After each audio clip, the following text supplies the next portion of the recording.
God bless you. I'm Dr. Charles Kent, and you've tuned into another edition of A Word Fitly Spoken. Today, we find ourselves in Daniel, and there's something interesting about this young man that I want us to take note of. Um, this. I don't know about you, but it's a busy time.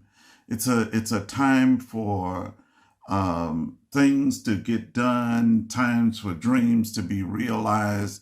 It's a busy time, and busy people get things done. If you ever want to get something done, you better find you somebody that is busy because they will. They've got the umph to get it done. They've got the stuff, the wherewithal to get it done. And I am not mad at them. It reminds me of the talents. It reminds me of the individual that had been given 1 talent and 2 talents and 5 talents. And the one that had the 5 found a way to exercise all of them and work them all, excuse me, to the max. And I think that's what God is after. He called him, he said, good and faithful servant. Well done. Did that individual that had that 1 talent that was afraid and that hid that talent, he didn't get a WD. He didn't get a well done. He got a depart from me, wicked and slothful. And so Daniel is now a busy person. He's in the king's palace and he's being groomed for greatness. His day is full. His activities are mapped out for him, and this is what I see. Um, there was a decree. Then said verse number 5 of Daniel chapter number 6. It says, "Then said these men, we shall not find any occasion against this Daniel, except we find it against him concerning the law of his God."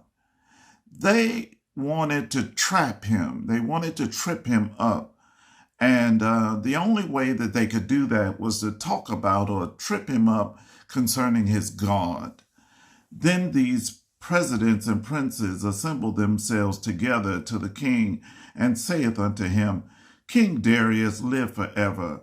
All the presidents of the kingdom and the governors and the princes, the counselors and the captains have consulted together to establish a royal statute and to make a firm decree that whosoever shall ask a petition of any god or man for 30 days, save thee, O king, shall be cast into the den of lions. There is this governmental decree. There's this statement that comes out that says that we've got to worship. We've got to worship the image. We've got to worship something other than God. And worship is showing worth toward whatever it is. What is it that we worship, that we adore, that we pay homage to, that we exalt, that we esteem even higher than God? It's an interesting thing for me to be this stage, this age, and watch the difference in what people consider to be worship and what they don't, and how they don't see themselves as worshiping an image, worshiping a item, a system, a scheme, a strategy, worshiping the government or the ways of the government. There's this diabolical ploy to monopolize our time and monopolize our energy where we don't worship God. We're so busy. We're so consumed.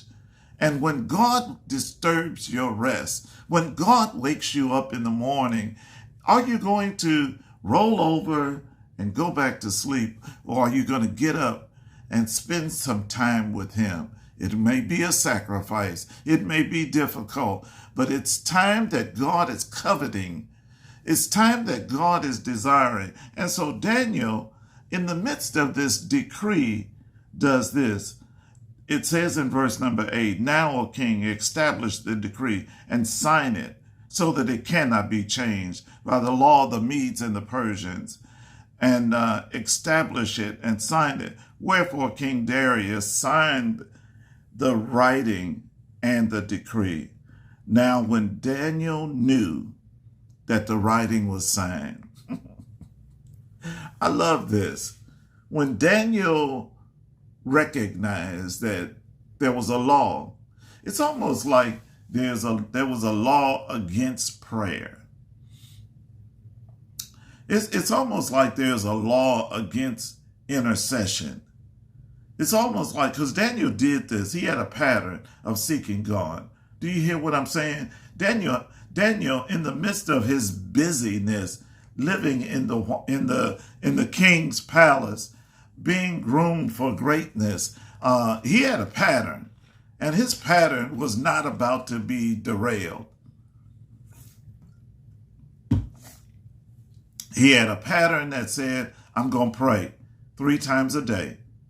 And nobody is going to stop me.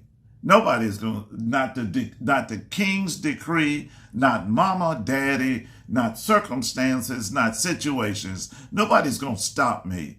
Because Daniel purposed in his heart. Early on, we read that where he purposed in his heart that he was going to not defile himself. And defiling himself for him was that I'm not praying. I wonder if that's you. I wonder if that's something that you might want to investigate. How's your prayer life? Are you praying like you used to? Is your draw me near to God not as strong as it used to be? Is seeking God and the counsel of God as pertinent to you and as important to you as it was last year, as it was 10 years ago? Daniel said this: when he knew that the writing was signed, he went into his house, and his windows being open in his chamber toward Jerusalem, he kneeled upon his knees 3 times a day and prayed and gave thanks before his God as he did before. What a commitment. What a commitment in someone that worked in positions of authority. What a commitment for someone that this was going to be life-threatening. This was going to be something that was going to cause him trouble. This was going to be something that was going to be disturbing. And when people are disturbed because you want to pray, that's interesting. When people are disturbed because you decide, I'm going to pray. I'm going to pray. I know what I need to do. I need to seek God. Seeking God has never been the wrong answer. Praising God. And look at what he did. He knelt down, he prayed, and he gave thanks before God.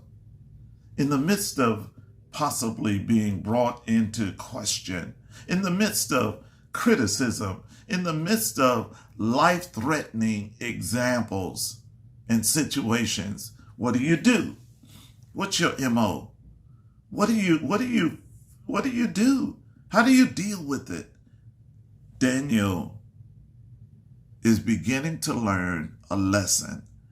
Something that they taught me back in the day when I was in Jerusalem. They taught me how to pray. Oh my God, they taught me how to seek God. They taught me how to not look at what I see in the natural, because there was more going on in the unseen world than there is in the seen world. They taught me how to walk by faith and not by sight. They taught me how to seek God and pray through. You know what that's what they said. We're going to pray through. It's for those that don't know what that means, we're going to pray until we get a breakthrough. We're going to pray until we sense a breakthrough in the spirit. We're not going to stop. I remember times when I was assigned to stand in the place of a pastor while he was away. And every time it came to my mind, we would get together as a body of believers and pray for Bishop. Every time we got ready, every time I thought about it, we prayed. Every time it was just remotely a thought, I said, it's time for us to pray. Because the devil is not going to bring to your mind and to your heart, it's time to pray and seek God. And so I just took it as being God. And so we had a minor breakthrough. Pastor Bishop had gotten back from his trip and he was in New York. And I let the people stop me from praying. They was rejoicing. Oh, he's fine. He's everything. He's back. And I didn't really feel that. And I apologize, sir. But they did. And they stopped me. And he got contracted illness in New York on his way home. Pray. Men ought to always pray and not to faint, not fall apart in necessary times. Always pray. I got to go.